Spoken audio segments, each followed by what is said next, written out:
पुट्ठा दौड़ते हुए अपने घर पर आया और अपनी पत्नी शर्मीली से बोला, बहुत देर से मेरा कुछ करने का मन कर रहा है, लेकिन समझ में नहीं आ रहा है कि किस बात का मन कर रहा है। अरे अपने मुंह से क्या नाप शनाप निकाले जा रहे हो, क्या बकवास कर रहे हो? शर्मीली, जब घर में अनाज ज्यादा हो जाता है तब अपने घर में रात के समय गेहूं के ऊपर कौन कूदते हुए नजर आते हैं? इतनी सी बात को इतना लंबा चौड़ा करके क्यों बोल रहे हो आप? अरे सीधे सीधे ये क्यों नहीं कहते कि आपके पेट में चूहे दौड़ रहे हैं? तुमने बिल्कुल सही कहा शर्मीली, मेरे पेट में चूहे दौड़ रहे हैं। मुझे बहुत तेजी से भूख लगी है।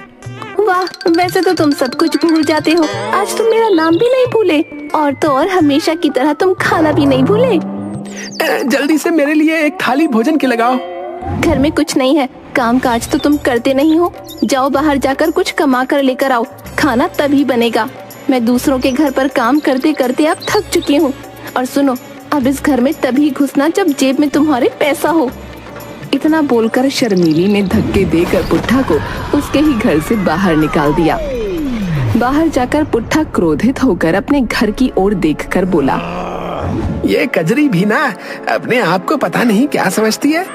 अब मैं इस घर में अडानी या अंबानी बनकर ही लौटूंगा। हाँ। तभी पुट्ठा गहरी सोच में डूबता हुआ अपने आप से बोला, मैं तो ये भी भूल गया कि ये अडानी अंबानी कौन है भाई। पहले मैं पता करता हूँ कि आखिर ये है कौन। पुट्ठा एक बस के अंदर सवार हो गया। बस चलने के बाद कंडक्टर पुट्ठा के पास आकर बोला, हाँ जी, कहाँ जाना है आपको? ये तो मुझे भी नहीं पता कि मुझे कहाँ जाना है। मैं तो खेत में बैठा हुआ था और मुझे ऐसा लगा कि जैसे खेत अपने आप चलने लगा हो। अबे तेरा दिमाग तो ठीक है, हैं? तू खेत में नहीं, तू बस में बैठा है। अब जल्दी बता कहाँ जाना है? अरे कंडक्टर साहब, जहाँ इस बस का आखिरी स्टॉपेज हो वहाँ इस भुलक्कड़ को छोड़ देना। क्या मतलब? अरे ये मेरे गांव का पुट्ठा है, भुलक्कड़ नंबर 1। ये कभी कभी तो अपनी पत्नी को अपनी माँ समझ लेता है और कभी कभी पुलिस वालों को चोर समझ लेता है। अगर आप इससे ज्यादा उलझोगे तो ये पता नहीं आपको क्या समझ बैठे। उस व्यक्ति की बात सुनकर कंडक्टर डर गया और चुपचाप चला गया। कुछ घंटे बाद बस कासगंज में आकर रुक गई। जाओ भाई, अब शाम होने वाली है। खेत में जंगली जानवर घुस आते हैं। इससे पहले कुछ जंगली जानवर तुम्हें काट खाएं, तुम घर चले जाओ। पुट्ठा बस से नीचे उतर गया और इधर उधर देखने लगा। तभी उसकी नजर एक चाय की दुकान पर पड़ी, जहाँ पर गबरू उदास बैठा था। पुट्ठा सीधा गबरू के पास चला गया। मुझे तुमसे एक सवाल करना है भाई। अबे कौन है बे तू? पुट्ठा याद करते हुए बोला, ये तो मैं भूल गया कि मैं कौन हूँ। कौन हूँ मैं? अबे मुझे क्या पता कौन है बे तू, हैं? अबे चल ठीक है, ये बता क्या पूछना चाहता। चल। हाँ, मुझे याद आ गया। दरअसल मेरी दादी ने मुझे घर से बाहर निकाल दिया है और मैंने फैसला किया है कि मैं अडानी और अंबानी बनकर ही घर लौटूंगा। लेकिन मैं ये भूल गया कि आखिर अडानी और अंबानी हैं कौन। गबरू पुट्ठा को गौर से देखते हुए बोला, अबे ओ, तू ना मुझे कोई एक नंबर का मूर्ख मालूम पड़ता है, समझा? लेकिन तू टेंशन मत ले, मैं भी दिन भर अडानी और अंबानी बनने के सपने देखता रहता हूँ। चल जाए भी चल, एक ना एक दिन हम दोनों जरूर अडानी और अंबानी बनेंगे, समझा? भाई अगर चाय पिला रहे हो तो एक बिस्किट भी खिला देना, भूख लग रही है। तभी गबरू की नजर मुखिया और झुमरी पर पड़ी। गबरू दौड़ता हुआ उन दोनों के पास जाकर बोला, मुखिया जी, आज तो झुमरी नए कपड़े पहने हुई है, क्या कोई त्योहार वगैरह है क्या? है गबरू, मेरी बेटी नए कपड़े पहने या पुराने कपड़े पहने, तुम्हें इससे क्या है? तुम तो वैसे भी बेरोजगार हो और ऊपर से नाटे भी हैं। तुम्हें ये पूछने का कोई अधिकार नहीं है, समझे? पिताजी, आपके दुबई के दोस्त शेख कल आपसे मिलने के लिए यहाँ आ रहे हैं ना? अगर वो इन घटिया लोगों को यहाँ पर देखेंगे तो उन्हें कैसा लगेगा? ये सुनकर मुखिया क्रोधित होकर गबरू से बोला, देखो गबरू, सारे कासगंज में सिर्फ तुम ही आवारा किस्म के हो। मेरा दुबई का दोस्त कुछ दिनों के लिए इस गांव में आने वाला है और वो मेरे घर पर ही ठहरेगा। तो याद रखना, तुम और तुम्हारी चांडाल चौकड़ी इस गांव में नजर नहीं आनी चाहिए, समझे? इतना बोलकर मुखिया झुमरी के साथ वहाँ से चला गया और गबरू दोबारा चाय की दुकान पर बैठ गया। मुझे विश्वास था शर्मिली कि तुम मान जाओगी। आखिरकार तुमने मुझे चाय के साथ साथ बिस्किट भी खिलाई दिया। अब मुझे नींद आ रही है, लेकिन मुझे मेरा कमरा नजर नहीं आ रहा है। कहाँ है कमरा मेरा? अबे बुलक्कड़, अबे बुलक्कड़ के साथ साथ क्या पागल भी है क्या तू? अबे कौन शर्मिली बे? तू किसकी बात कर रहा है बे? गबरू की बात सुनकर पुट्ठा ने एक जोरदार चांटा गबरू के गाल पर जड़ दिया। तुम अपने पति से बात करने की तमीज भूल गई हो शर्मिली। अबे क्या पागल है क्या बे? हैं? एक तो तुझे मुफ्त की चाय पिलाई, बिस्कुट भी खिलाया, पैसे देने के बजाय मेरे गाल पर थप्पड़ मार रहा है। अबे चल भाग यहाँ से। ये सुनकर पुट्ठा का गुस्सा 7वें आसमान पर पहुंच गया। पुट्ठा ने एक ही हाथ से गबरू को उठा लिया। अरे इस मुस्टंडे के अंदर तो बहुत ताकत है। अगर इसने दूसरा चाटा गाल पर जड़ दिया तो मेरा तो राम नाम सत्य हो जाएगा। तभी गबरू के दिमाग में एक विचार आया। गबरू अपने मन में बोला, देखने में तो ये हट्टा कट्टा लग रहा है, ताकतवर भी लग रहा है, इससे कई काम लिए जा सकते हैं। हाँ, झुमरी बता रही थी कि कल दुबई का शेख मुखिया जी के घर पर रुकने वाला है। क्यों ना मैं दुबई के शेख को पटा लूं, शायद वो मुझे कुछ पैसे दे दे कारोबार के लिए। उनसे बोल दूंगा कि ये मेरा नौकर है। ठीक है भाई, ठीक है। अब मुझे नीचे उतार दो और इस झगड़े को खत्म करो। गबरू पुट्ठा को अपने घर पर लेकर आ गया। पुट्ठा जाते ही घोड़े बेचकर चारपाई पर सो गया। पता नहीं पागल लोगों में कितनी ताकत होती है।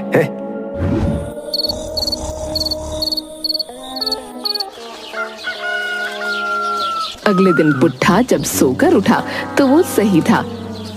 अरे भाई, दोपहर के 11 बज रहे हैं, चलना नहीं है क्या? कहाँ? अंबानी बनने के लिए। अरे अब समय आ गया है कुछ कर दिखाने का बे।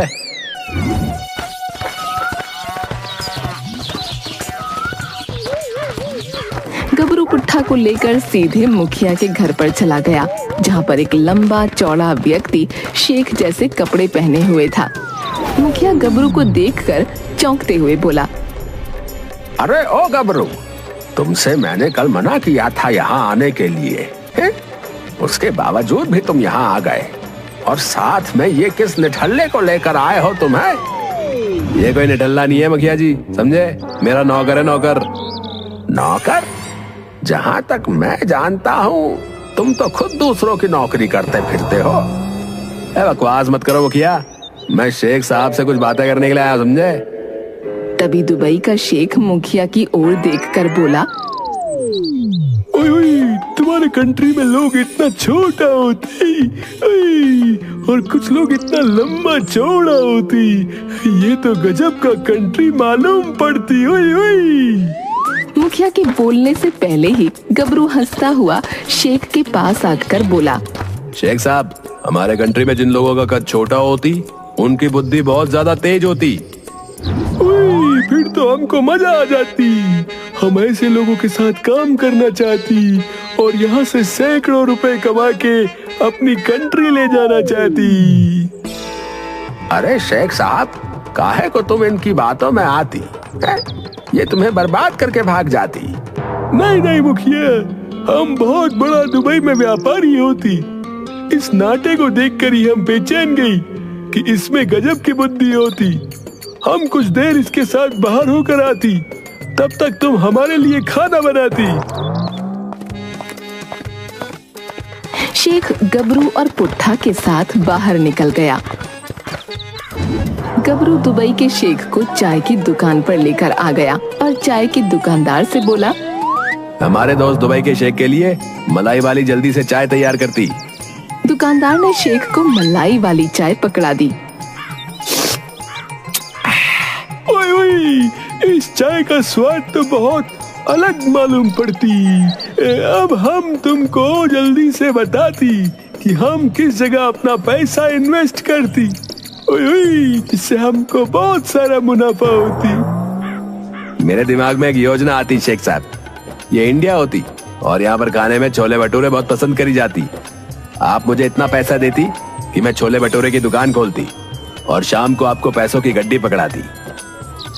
गबरू की बात सुनकर दुबई के शेख ने तुरंत एक नोटों की गड्डी गबरू को पकड़ाते हुए कहा, ओए ओए, तुम कली दुकान खोलती और छोले भटूरे बेचकर हमको प्रॉफिट पकड़ाती। पैसे देखकर गबरू खुश हो गया।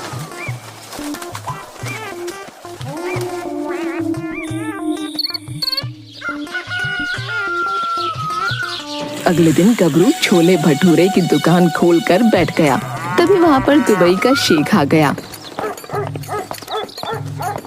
ओए ओए, तुम तो मालिक होती और अपने नौकर को बोलती कि वो दुकान संभालती, तब तक तुम हमें कहीं घुमाने ले जाती। गबरू पुट्ठा की ओर देखकर बोला, अबे ओए, एक छोले भटूरे के रेट 100 रुपए याद रखना, समझा? याद रखना, ग्राहकों से अच्छा व्यवहार करना। शाम तक मुझे शेख को अच्छा प्रॉफिट देना है ताकि वो एक और दुकान के पैसे मुझे दे दे, समझा? इतना बोलकर गबरू शेख साहब के साथ वहाँ से चला गया। पुट्ठा को कुछ भी समझ नहीं आया था कि गबरू ने कहा क्या था। तभी एक ग्राहक पुट्ठा के पास आकर बोला,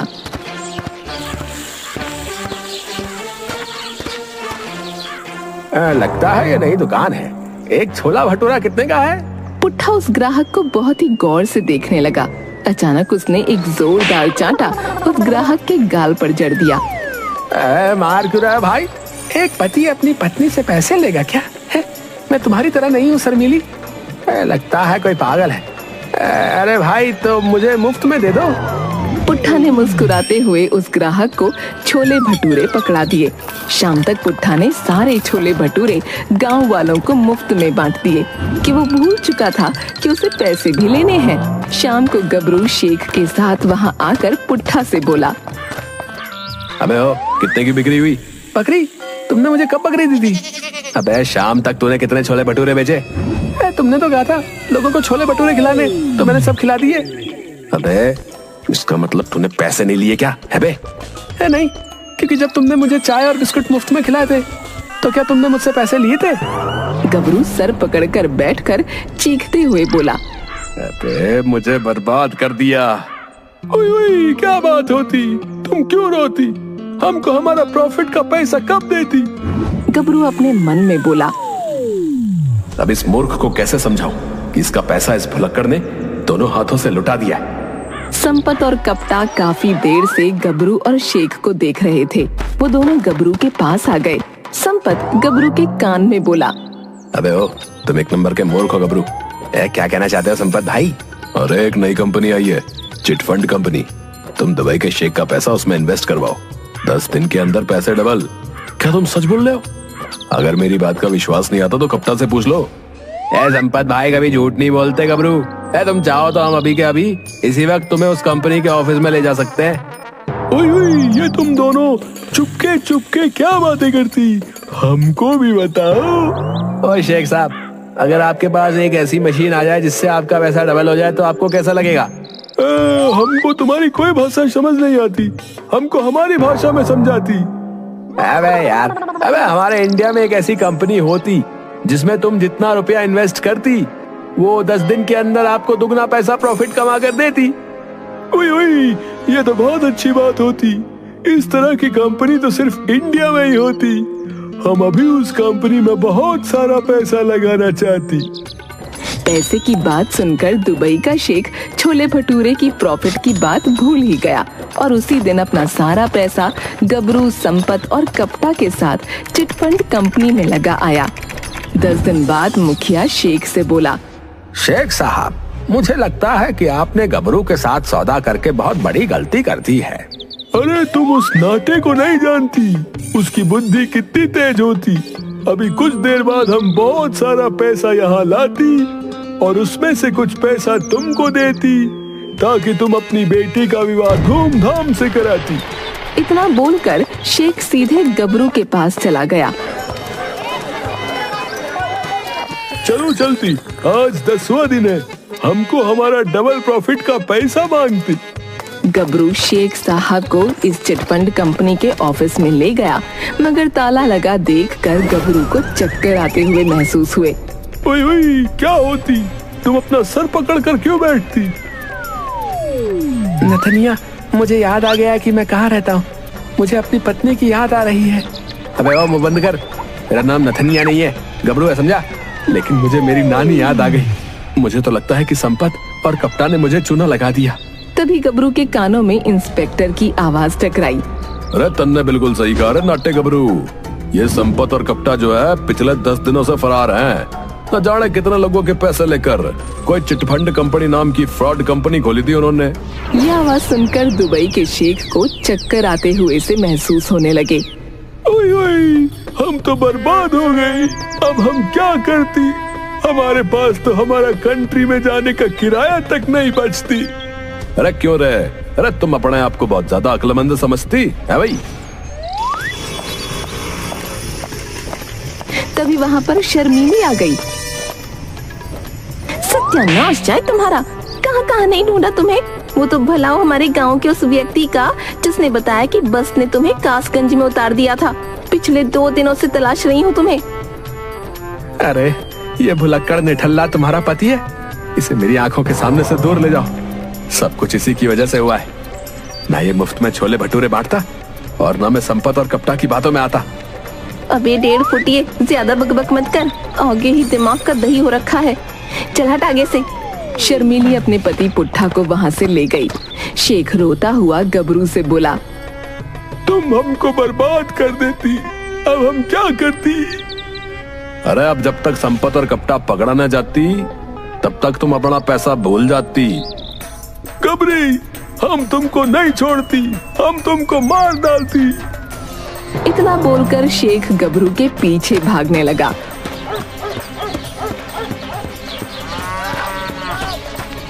और गबरू दौड़ता हुआ गांव के खेत में जाकर छुप गया।